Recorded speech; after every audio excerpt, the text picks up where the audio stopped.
Yeah. So this is my first live Peace Family, Peace Reflections. Yeah, okay. Spider-Man Across the Spider-Verse review, right? Literally just got done seeing it. Went to pick up some grub after the fact. Learned a lot from this movie as far as coming from a fan point. And for all of the people that heard about the movie that haven't seen it, I'm gonna recommend you go see this guy. So the movie first started off a little different,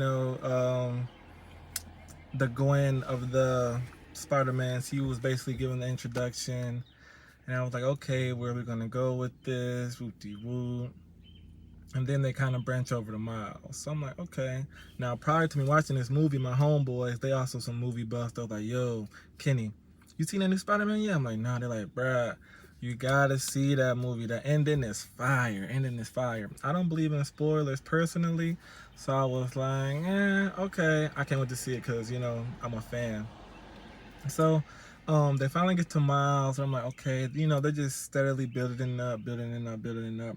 So once we get into the whole across the Spideyverse, the Spider-Verse, the multiverse of the Spider-Men, and Spider Beings, and Spider Girls, and Spider Gals, and horses, pigs, cows, cars, whatever you can think of, it's a spider.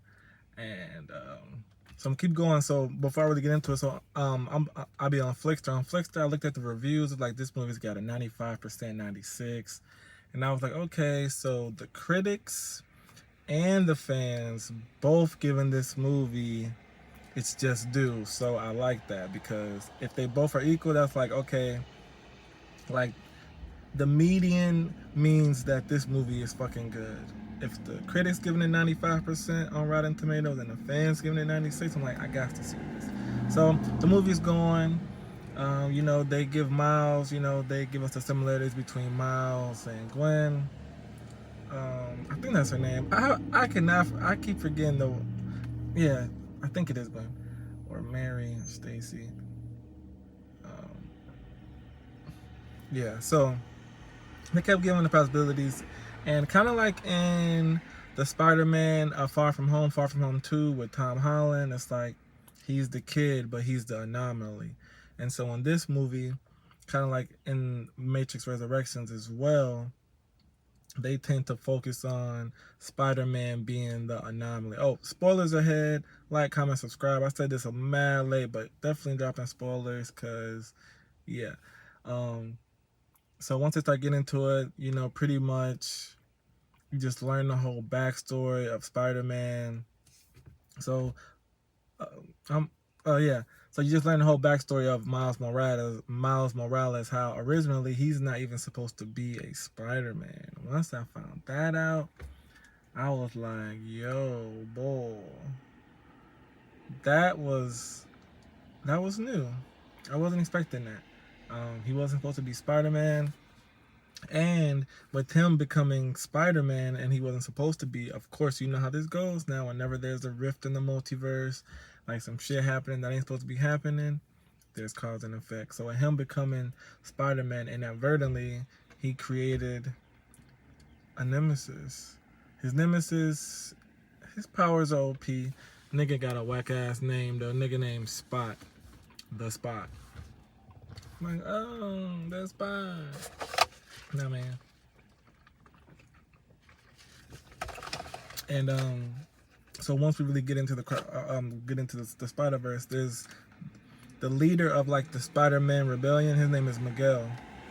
Miguel Herrera. He's basically like if he was into like the old Spider-Mans, he seems to be like the Spider-Man that is a little bit more spider than man, if you get what I'm saying. Like the old one that had like the 6 arms, the spider head. So this guy is like the blade of the Spider-Mans. He got to take a little a little shot to help him now become full spider and all that. So he's like the leader. His voice sounds like he's voice portrayed by somebody famous. I'm trying to put a finger on it. Maybe the guy from Star Wars, the pilot, Rogue One. He was also the actor for Moon Knight. It might be him. That's what it's giving me. I'm not sure though. So we finally get to him. He finally comes, intervenes. Of course, he's mad serious. You know, have mad responsibility. He's kind of like the Thanos, if you will, of the Spider-Man. The biggest, the strongest, the most resolved, doing the hardest job. He tried to make things work by doing it the right way, the easy way, I should say. And he's seeing that that shit wasn't working, so he has this big chip on his shoulder, and the whole stick is Miles is the anomaly, and you know people are supposed to go through shit because it adds to your character. But then, you know, it's like sometimes I shouldn't have to sacrifice in order to prosper. Like, why can't I just prosper? Why can't we just win instead of suffering? That's kind of Miles' mentality. And Miguel was like, nah, nigga, you gotta suffer. We all lost somebody. You know, they made a message. We all lost somebody that, you know, added to our character. That's why we are who we are. And Miles wasn't here. He was like, nah, I'm not gonna let my pops die just so y'all can say this is how the story's supposed to go, and I know I can save him. You know what I mean? Type of energy. So it was pretty much the whole gang of Spider. It was pretty much versus Miles versus everybody. Yes, Miles versus everybody. Yes, Miles versus every freaking Spider-Man there is. But you know, since they got the Spider Sense, it was like they was fighting like it's like they was fighting like they wasn't really hitting each other like with no like real major damage because they can sense everything. And the ending, so just kind of fast forward, he ended up escaping. They, you know, because they gonna let the man get back to save his people, save his dad, save his Capitan, El Jefe Padre. Um, and so if y'all watched the first Spider-Man movie, then y'all know that his uncle was the Prowler, and that he had died. And so when he went back to his home world, since he wasn't supposed to be Spider-Man, his dad had died, and his uncle was still alive. And I was just like, damn. And so what made the movie so fire, here's a spoiler, I'm sorry, but we finally see the other Miles Morales. We finally see his twin, his doppelganger. Peace. Peace, baby, excuse me. And when we first seen him, his uncle was like, yo, you took out your braids already? He was like, yeah, I got tired of it. Uncle, yo, like, we not stupid. We know, like, when people is who they are.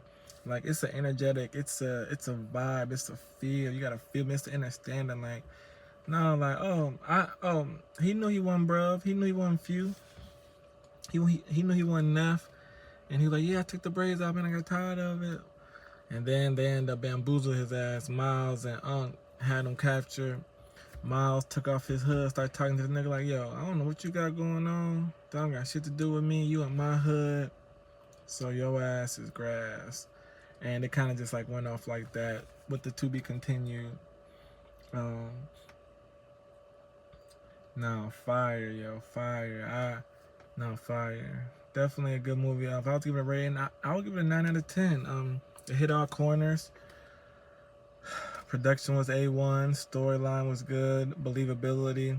It made sense. It wasn't as kiddish. It was also very good on the jokes. The jokes that were being said they were older than the audience. Like, it was, oh man, I had this annoying little kid next to me. I ain't gonna hold you.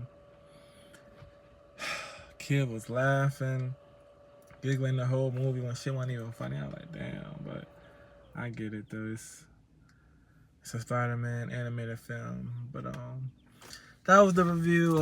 My first live. I hope y'all enjoyed it. I hope y'all enjoyed the review. Comment, like, subscribe, share the live. I'm gonna be doing this a little bit more. I see how you can like just get the thought out.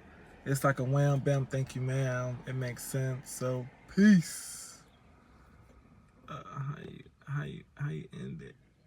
Let me see. I think we